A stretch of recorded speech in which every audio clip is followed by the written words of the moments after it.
and the three processes through which we pass. First is the Gruha Lakshmi. Actually, this is celebrated mostly on the 13th day of the moon, where they say that the housewife has to be given some present.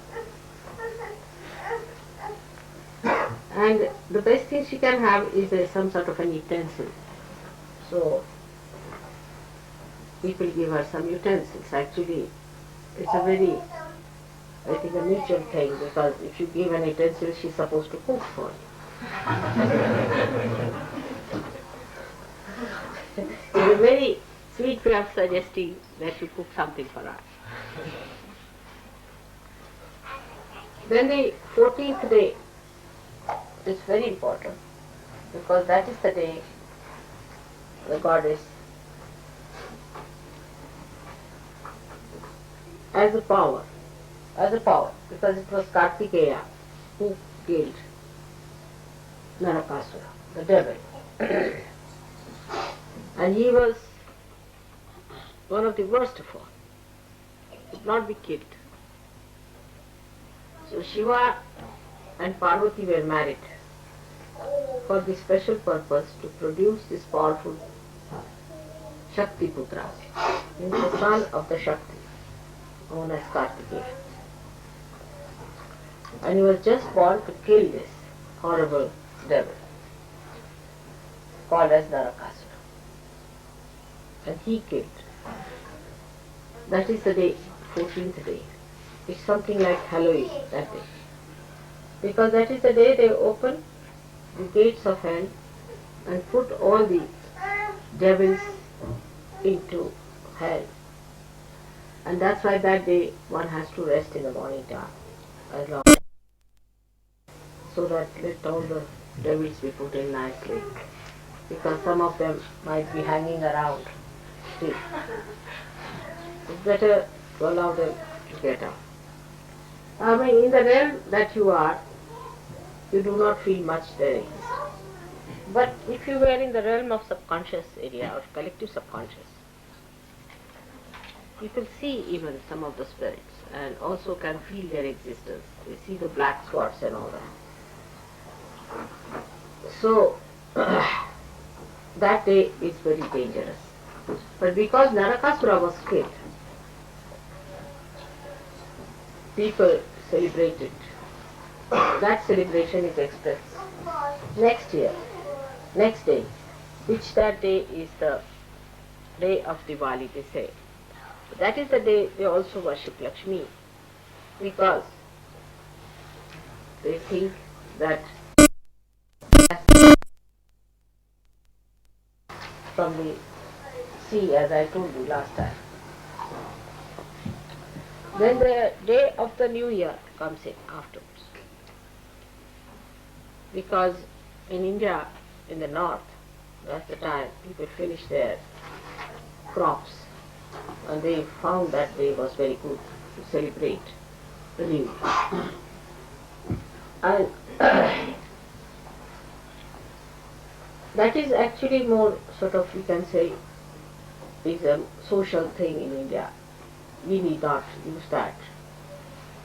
Whatever suits us, you can have your own New Year, because in the south, in say in Maharashtra, they have another New Year, as I told you, where Shalivahana, this dynasty, started another calendar and they celebrate that.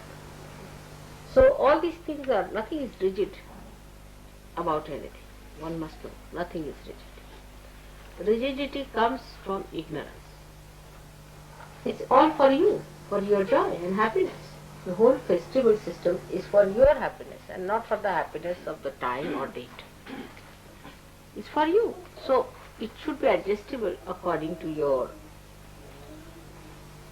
needs and understanding,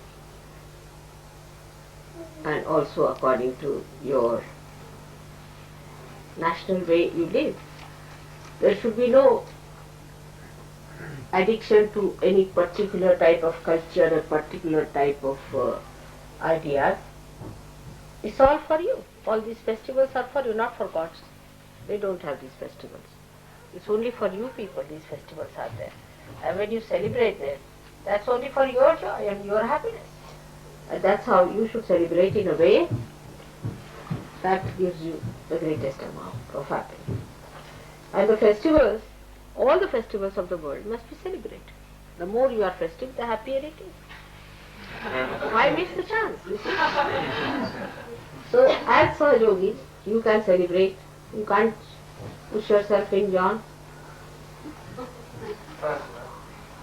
Just move a little this side, I think. Yeah, just move a little. So, as a Sahaja Yogi, you don't belong to any particular caste or community anymore now. You belong to universal caste. Once you start belonging to the universal thing, then you can celebrate all the festivals of all the religions and have the best of it. All the year round you can celebrate all the festivals, know about them. The more you know, the better it is.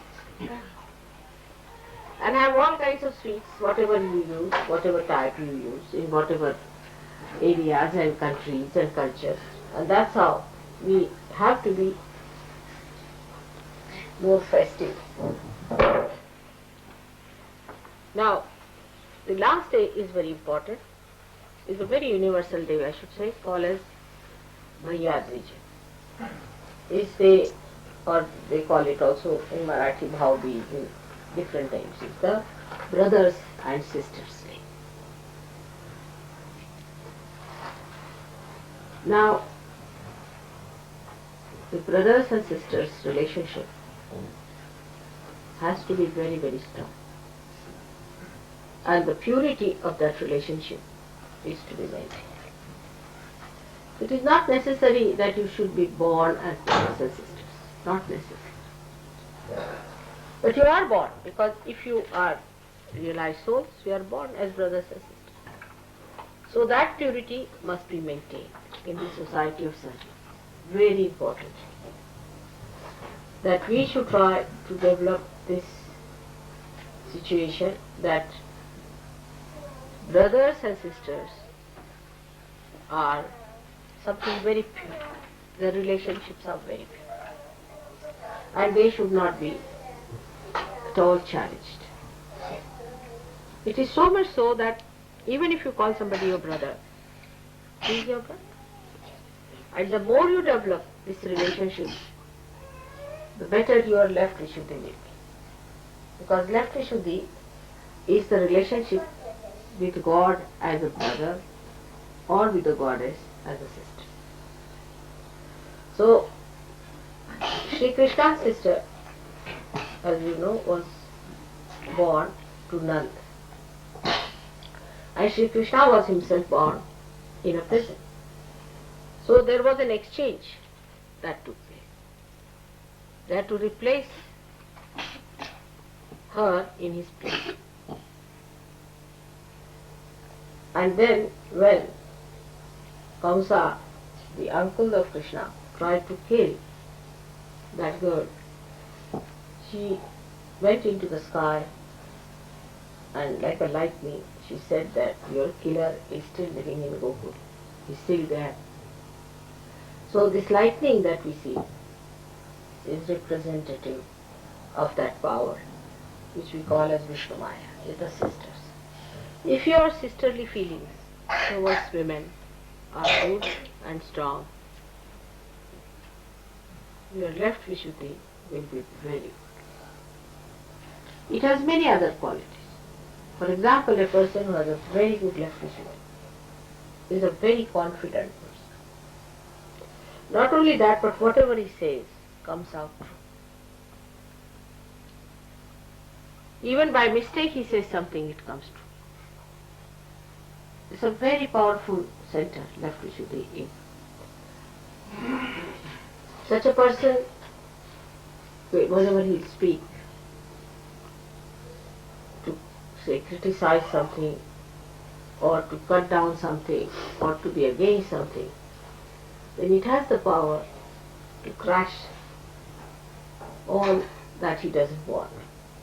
See, like you can say, Christ, his left Vishuddhi is expressed through his relationship with Mari Magdalene. When he stood up and said that those who have not committed any sin can stone her. So this is his power. The sin of the people just crushed them completely. They finished because the sin was there, and the sin was of left vision. There was no purity. And when there is no purity, a person who is so pure says such a thing. All these people lost their powers. They couldn't even stone.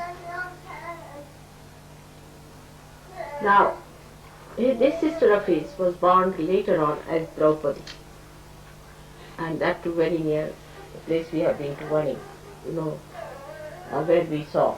Gavi, you remember when we were going to Nagpur? Near Vani, she was born, that place, and there's a very big temple of that. She was called as Draupadi, and you know how Sri Krishna tried to save her chastity. Now, people,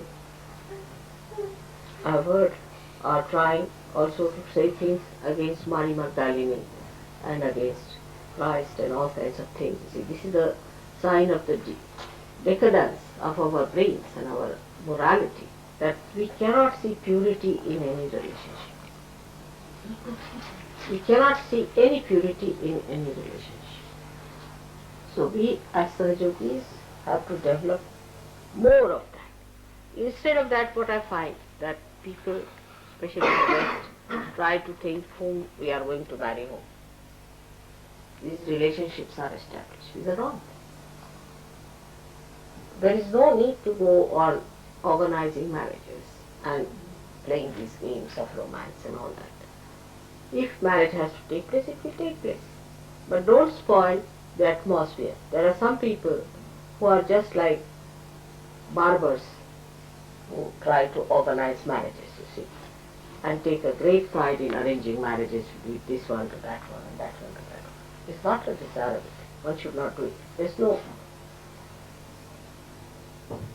virtue in these things, is to organize marriages all the time. When the marriage time comes, it takes place. Now at the time of Muhammad Sahib, a big question arose because there were very few ladies, very few men, and many ladies of all age groups. And they didn't know what to do, how to save these girls, because so many men died in the war. So then they asked what to do now at this juncture. I mean, a position when such a catastrophe is there and so many women are there and very few men, then he said, all right, you can marry 4 or 5 wives. And you can marry any age group.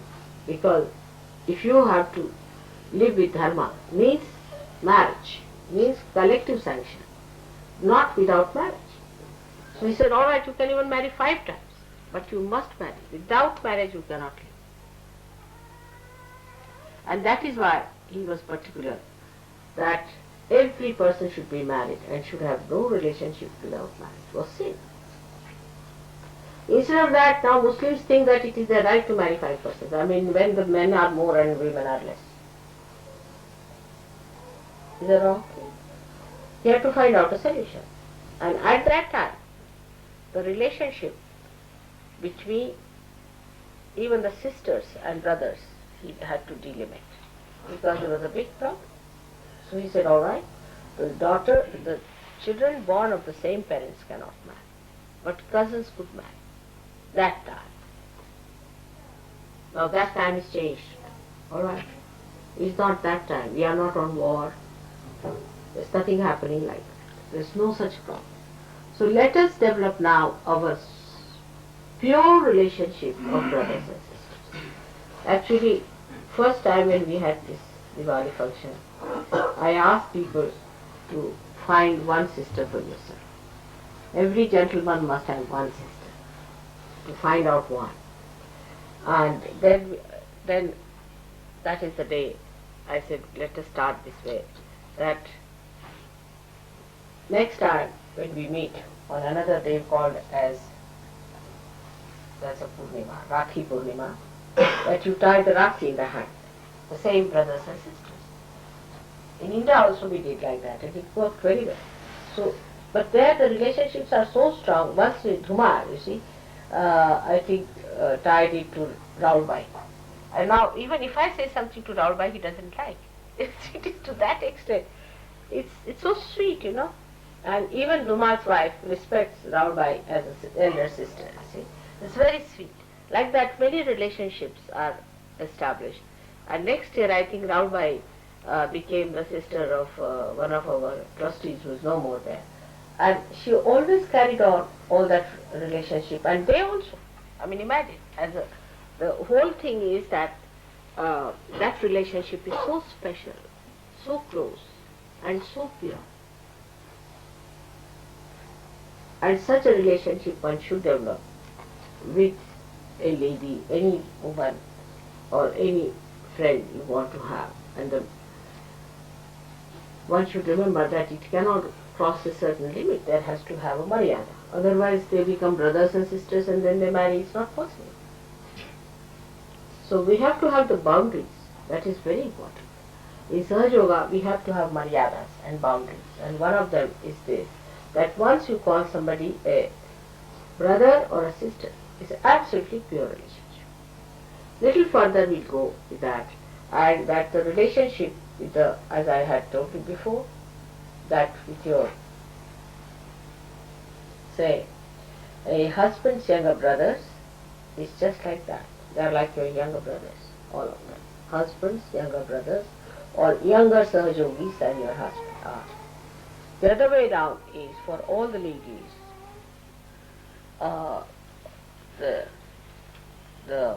we can say all the men, their wives, elder ladies, elder to wives, are like sisters, elder sisters.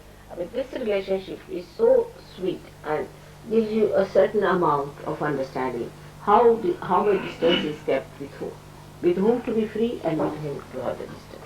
And this must be maintained in such a beautiful way that this purity is not corrupted. You keep to pure standards.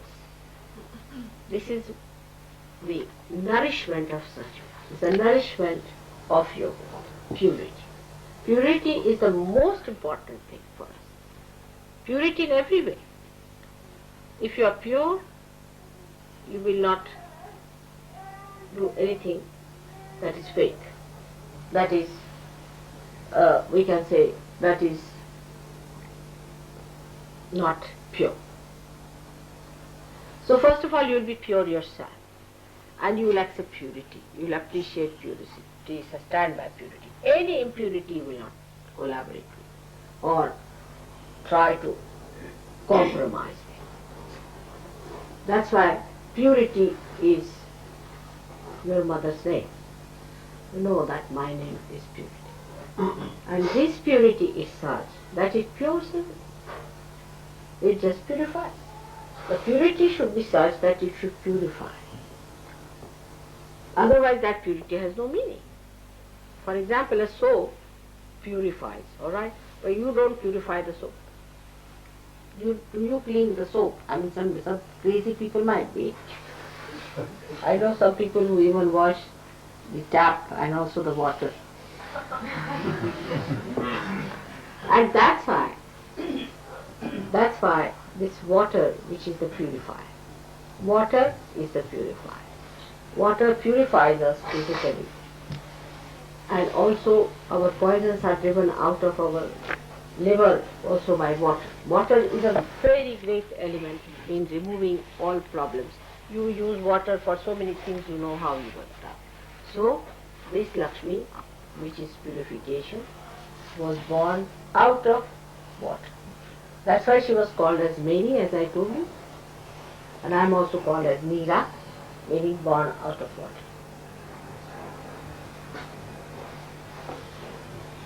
So one has to understand that today's message is that we inculcate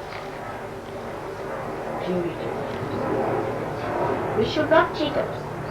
It's really easy to cheat, but we should inculcate purity within ourselves as a matter of our own achievement, as our own decoration, as our own beauty, and not just because it's a laborious thing or it is a very hard thing, not like that. It should be achieved with great pleasure and happiness. How do we like to have a bath and to be clean and to be presentable? In the same way, we should try to clean our thoughts. Just by paying attention to them, you can clean. Thoughts must be made clean. First of all, why have thoughts at all? But even if you have clean and pure thoughts. Even if you have to have, don't have thoughts full of arrogance, aggression, or of fear. Some people think that if you have thoughts of fear, it's a very good thing. Oh, I'm frightened. I am afraid. It's impurity. Why should you be afraid? That means you're left with these kinds. There's no need to have any fear of any kind. No need to have any fear of any kind. If you have to have fear, that means there's something wrong with you. If you believe that God is above all, you are a realized soul, and that God is going to look after you, that He is your Father, and that He has opened His gates to you, what is there to be afraid of? Many people think that way, that if you have the fears, you are humble. Humility is different from a frightened person. It's absolutely a different thing. It has nothing to do with humility. So, to be humble is different, and to be frightened is different. For Sahaj Yogis, it is very easy to find out through their vibratory awareness what is fear and what is humility. Because humility will give you vibrations and fear will catch all the left side.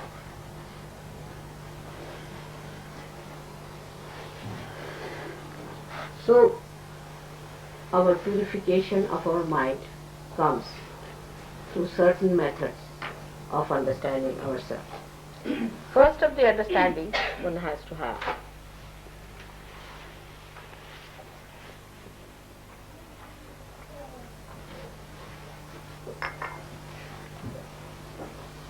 that we are born in a family, born in a society, born in a so-called religious sect or whatever. So all these fixations have put into us certain amount of impurities, which may give us ego, superego, anything it might be. So to keep it pure and simple is take to water element as much as you can. It helps both ways. It helps ego, it helps spirit. Take to water element. And that is what Lakshmi is. Lakshmi is the one that gives you the Mahalakshmi Tattva. From the Lakshmi only the Mahalakshmi's principle comes in. And this is after the purification through the Lakshmi process. Christ has said, if you want, I can give you gold bars. You can live with it. But those who love me will only enter into the kingdom of God. And I will eat with them. Means those who are pure only I will eat with them. I will not eat with people who are impure. Even so, all the incarnations are aware of it, that they have to be with the pure people and they have to help the pure people. But he so clearly said it, that if you want Lakshmi, you can have it. That's money. But that's not Mahalakshmi. So from Lakshmi to Mahalakshmi state. You have already got your realization, you do not know how much you have got it already. You are already having the Mahalakshmi principle. And what is the Mahalakshmi principle? That's the point. Can I ask this question?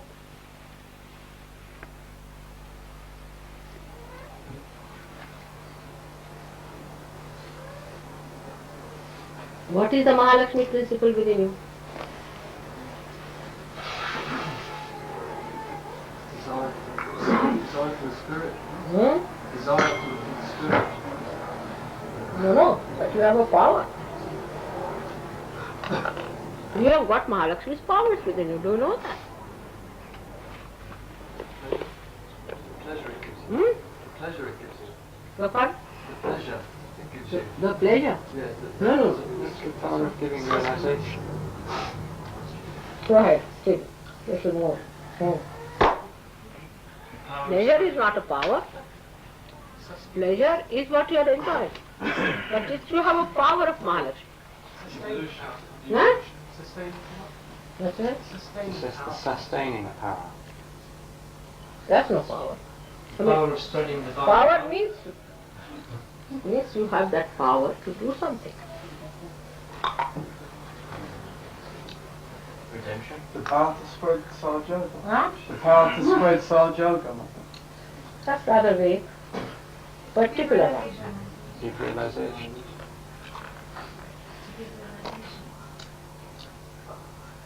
To evolve, Mother. Huh?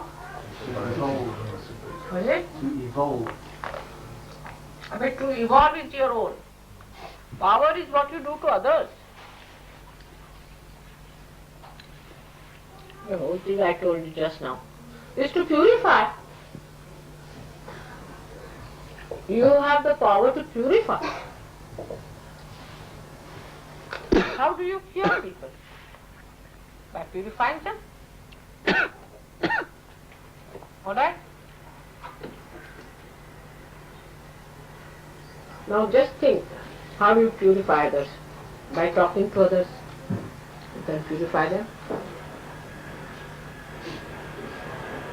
By touching others, you can purify them.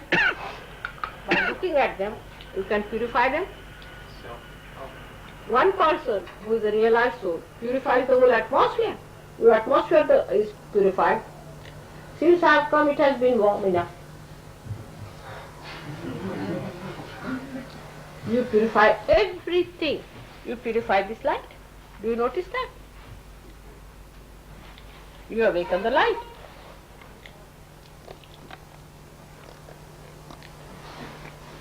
Now what other powers you have?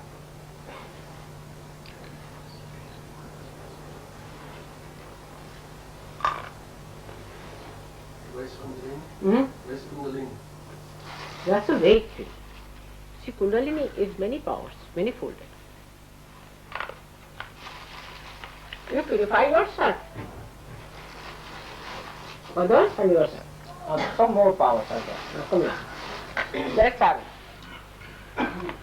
You all have those powers and you are not aware of them. This is the best part of it. Now, let's have it. The power to arrange time to suit your mother. What's this? The power to arrange Power over time. Huh? Suit you. Arranging time to suit yourself. So that's not the power of Mahalakshmi. That's another one I'll tell you. Who does that?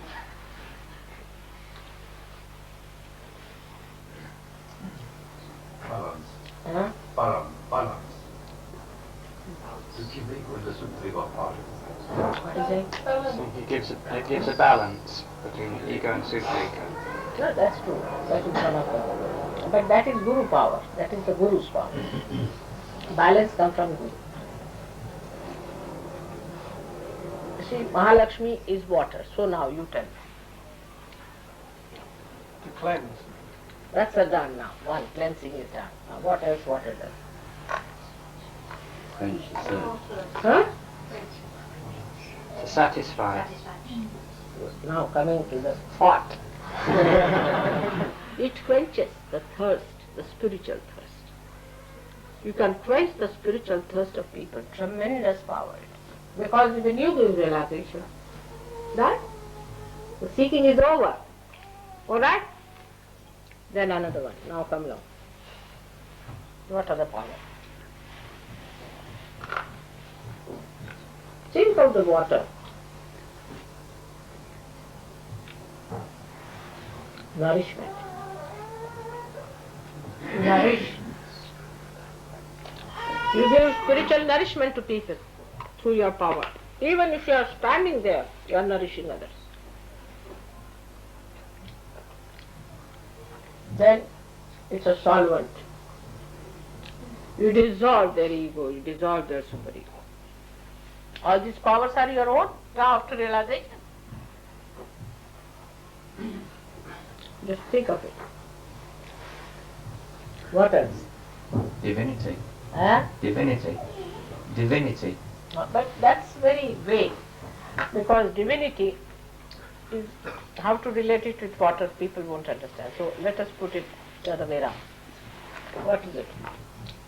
To cool down emotions. What? To cool down emotions and consciousness. You become a cool down person. Very good. Very good. You become cool. Cool personality. You have a cooling effect. Very good. What else? You can carry others. Huh? You can carry others. With you. You can very gently. And also drown some of them.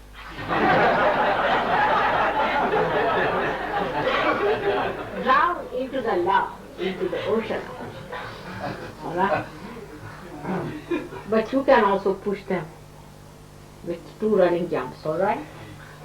That also can be done. It has another very great quality, that water permeates into the smallest particle. It goes to the roots and it sucks through the roots. So Mahalakshmi power, you just see the roots of a person, you just know where the problem comes from. Jump. Actually it is the awareness, it's the intelligence, it's the sat, the truth part of it, which gets enlightened. And you understand that now where is the problem, and you just go near the root and you are sucked through. You can be easily sucked through. You permeate. You see, when you are sitting near a person and you tell me, Mother, this is catching at the back, the person doesn't know. You have permeated. Your personality is permeated into that person. He doesn't know. You are permeated into that person. And you are feeling the roots. See, where is the problem? The water is flowing into that being. The divine water is flowing into that being. And the obstruction is felt through that divine water.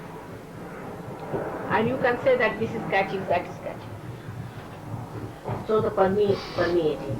And the another one is the glistening of the water. Water glistens, so your skin starts glistening. Your skin becomes very radiant.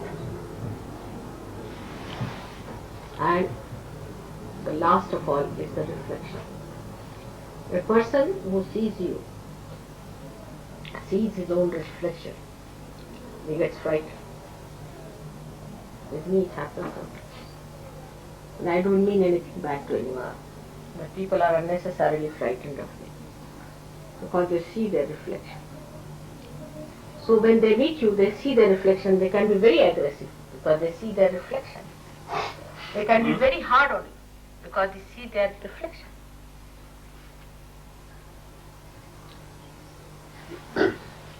And if it is clear-cut water, then you see the depth of the person.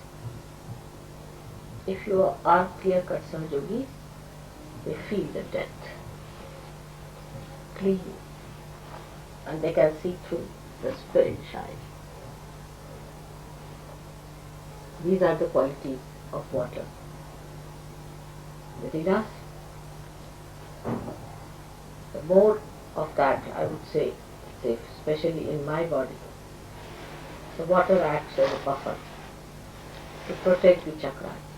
If I don't have water in the body, then I may have problem. So it acts as a buffer. Also it suits your epithelial cells, you can say, it suits your linings. You see, if there's no moisture, you feel all these sinus troubles and all that. It suits everyone.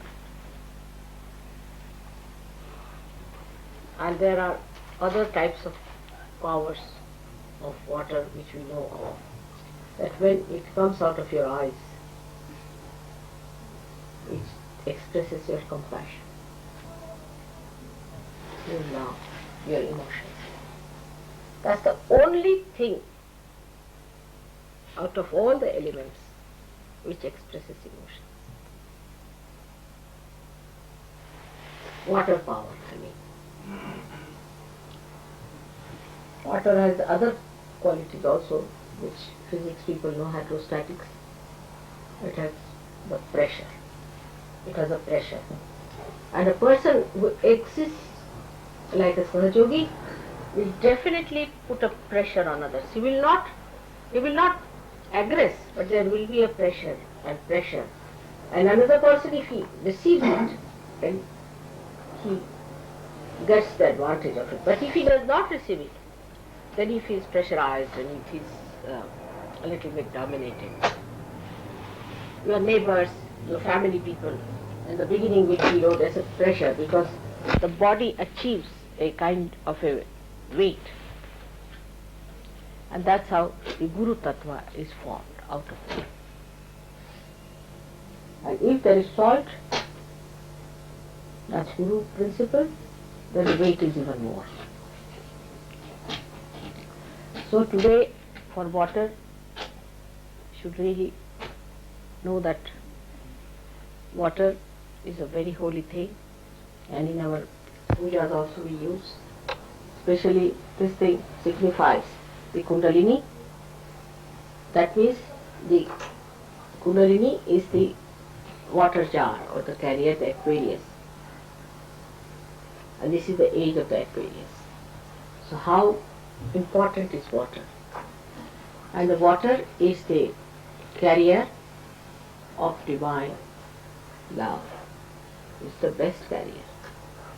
And this is the time of the Aquarius, means the Kundalini is made of divine water. So the whole idea of celebrating today the Lakshmi's day is to understand that in us she has become a Mahalakshmi. And by that we have so many powers of which we are not aware. I mean, we do not know also that we are realized souls. Some of us do not know. And that we have those powers within us that we can permeate into others. We can project our personality onto others. We can find out what's wrong with them. We can find out about ourselves. We can go into ourselves. We can go into our permeation is like water is going flowing all the time. And this is a very important thing, that we should be aware of our powers that we have achieved. Then we start respecting ourselves. Then the Raja Lakshmi comes in, and then the Gruha Lakshmi comes in, and everything comes with it when we become aware of what we have achieved, of our self-esteem, of our dignity. So this gives us dignity. Mahalakshmi gives us dignity. And that's how we start understanding the value of human dignity. We should have also then the idea of human dignity, that we cannot insult human dignity. Like people go on nagging others all the time. It's against Diwali. Or all the time asserting themselves about something, making everybody's life miserable, is against human dignity. You have to decorate another's life. You have to make it beautiful.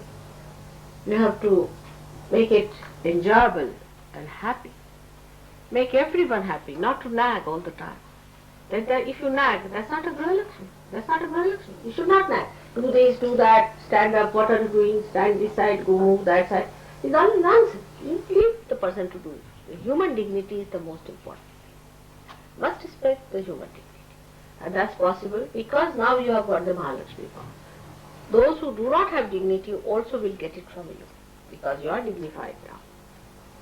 If you have sense of dignity, you will never insult others' dignity.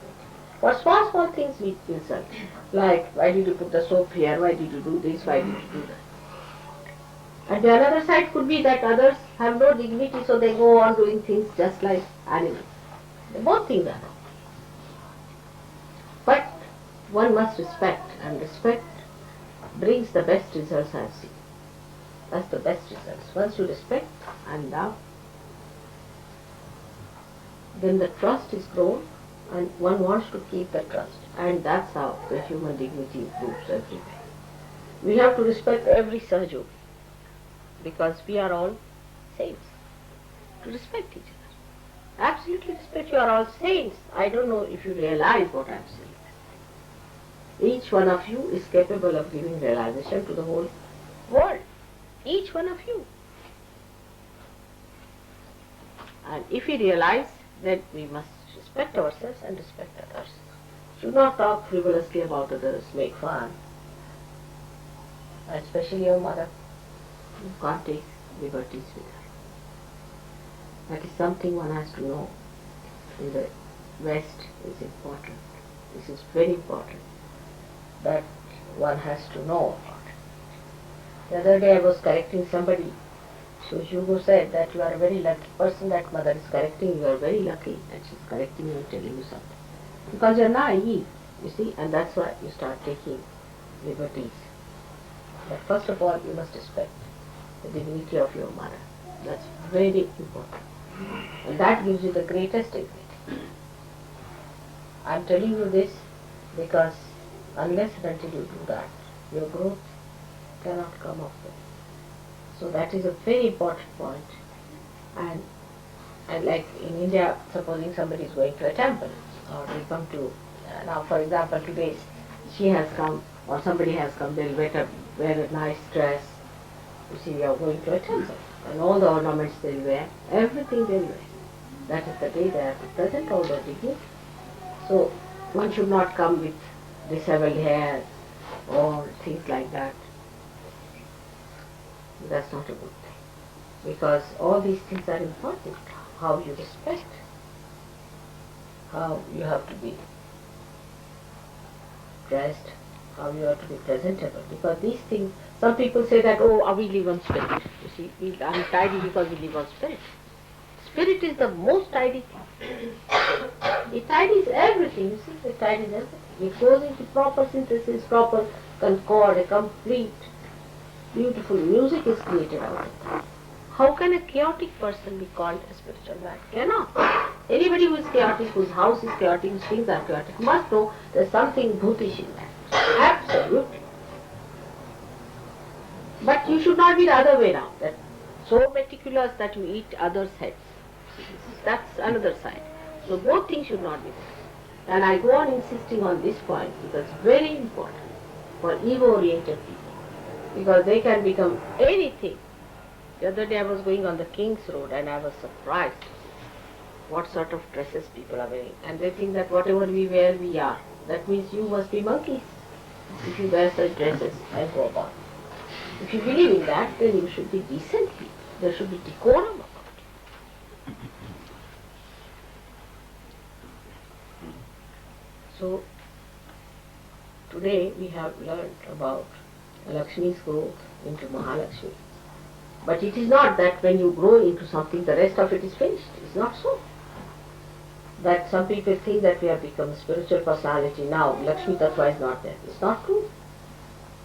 You have to be a decent person, properly dressed according to your status in life, the way you live.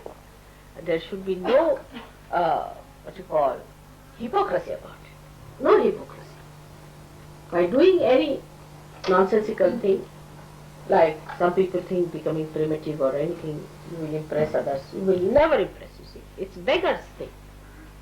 See, by doing beggary, you will get some beggar's boots into you. So we are not to be beggars, neither we have to be sort of dandies, but we are Sahajogis, dignified people. We have our own sense of dignity, and we live with our own dignity. And that's how it should be. Pure, transparent, honest. Within ourselves we should be honest, absolutely honest. Water is so honest to itself. You put anything into the water, it will show. Put any color, it will show. Put any mud, it will show. You have to be so honest to yourself. And the whole thing should work out to be a personality which is very congenial, beautiful, permeating, no doubt, but very beautifully enlightening. Because Mahalakshmi Tattva itself is enlightenment in our awareness. Such a person cannot be an idiot. If there's an idiot, he is not a Sahajogi. Definitely is not. An idiotic person cannot be a Sahajogi. Nitwits, absent-minded. All that has to go away. If you have to be Sahajogi, you cannot be, oh, I know, and all that of nonsense is not, should not be. The Lakshanas, or what you call the symptoms, or you can say the, what can I say, Lakshana, is the way you can make out a Sahajogi. Should be like a Lakshmi Putra, the son of Lakshmi, like a king. That doesn't mean that he has everything to himself, no. That doesn't mean that. King gives. His generosity is known by his. King is not known by how much he grabs, does he? He's a king means he gives. He's giving. Then he should be cool personality. He should not be frozen, he should be cool personality. Not hot tempered. Those who have hot temper, I've seen people, you see, here, they first take to violence. I mean, violence is something is out of question for surgeries. No question. If somebody beats you also, you are not to beat him back. We have ways of beating them. But you are not to beat them back. You are not to resist them. But if you are a surgeon, you have no business to be violent to anyone. Even with your tongue. Some people are more with the tongue, provocative tongue. You must know that you must correct all these points. It's important. Because tomorrow you are going to show to the world what Sahaja Yoga is, not me.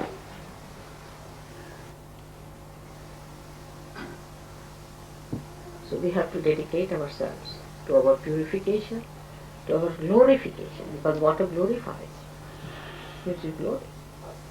You are all looking so nice and glistening on your face, and I can see the Kanti Rupena Samsita. He said that, Ya Devi Sarvabhuteshu, Kanti Rupena, the glisten on the face, the light on. And that is there, I see in you all. It has already come. But it should be inside also. And that a person who is a realized soul, one doesn't have to vow for it. People just know he is a realized. You don't have to tell anyone, people just know the way he is. So many points we have covered today. I hope you will again listen to them, because see, Mataji's lecture goes from one ear and comes out from the other. Thank God we have a way of localizing it. I hope you people will take these tapes and listen to them every day, one by one. And also act, not planning in the paper or in the ear, but it should go in the heart. That's how you are all going to mature. Beautiful children. I'm just counting now. Again, CP will be elected for 4 years. And then I have to go. There's hardly 3 years it will pass away. And I won't be able to work so much in the UK. The responsibility is such a lot on you people. I hope we'll celebrate some more Diwalis together. May God bless.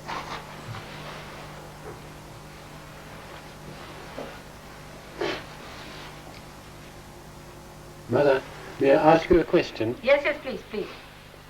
We are often told not to resist violence, and that's all right when someone's being violent to you. But what about someone being violent to someone else? What do you do then? What's it? If someone is being violent to someone else, what does one do then? Does one stand by and allow it, or what does one do? Give them a bandhan. We have our ways of combating this. Give them a bandhan. Give them a bandhan like this. Raise their kundalini. Thank you. It's always been worry to me. It's all right for me, I can put up with it, but what about a child Just or something? watch the joke. Yeah. Alright? Yeah, thank you. Let them fight, what can you do? Let them decide among themselves.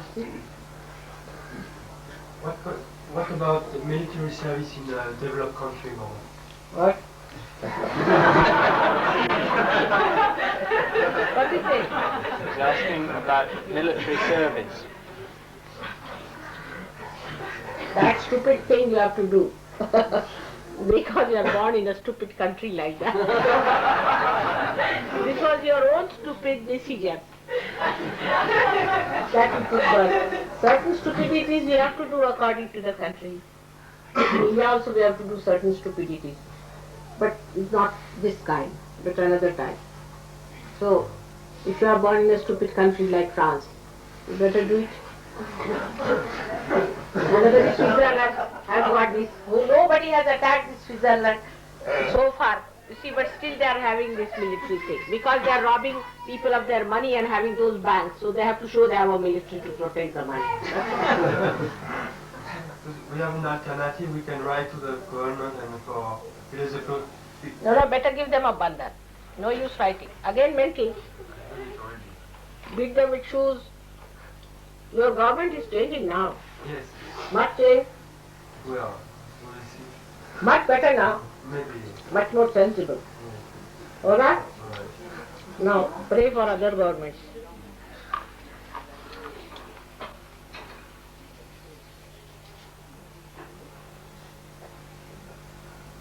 It's all working out. So, all these stupid things are around, what to do? Have you to go now for military service? Yes, maybe. I have... Sorry. You can have a civil service if you like also. You can ask for it. I would suggest one thing. See, even if you have to do military service or anything, it doesn't matter. You are not killing anyone. You are just a mockery. It's like a drama. So no harm.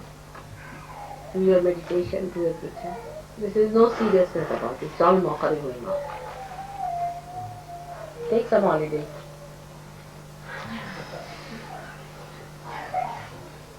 And people take it so seriously. You are not going for war. There will be no war anymore. Let them do all the mockery.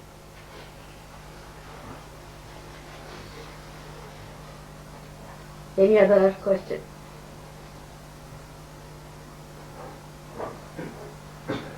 Huh?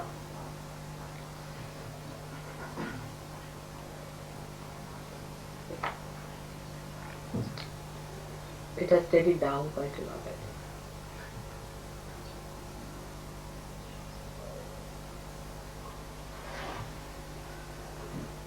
The water power is rising behind your backs.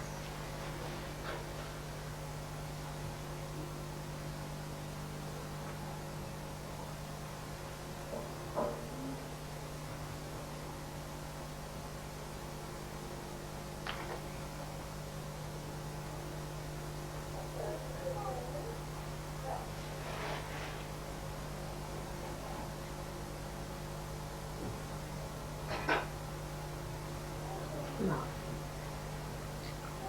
so now should we have Puja?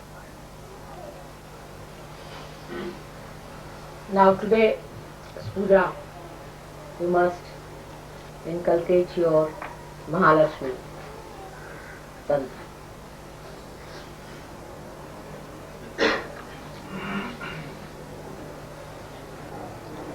All those powers must be substantiated. That's why this puja is done. Right? I've already explained to you what is Mahalakshmi principally. And all these powers must be a reason. Is it permanent?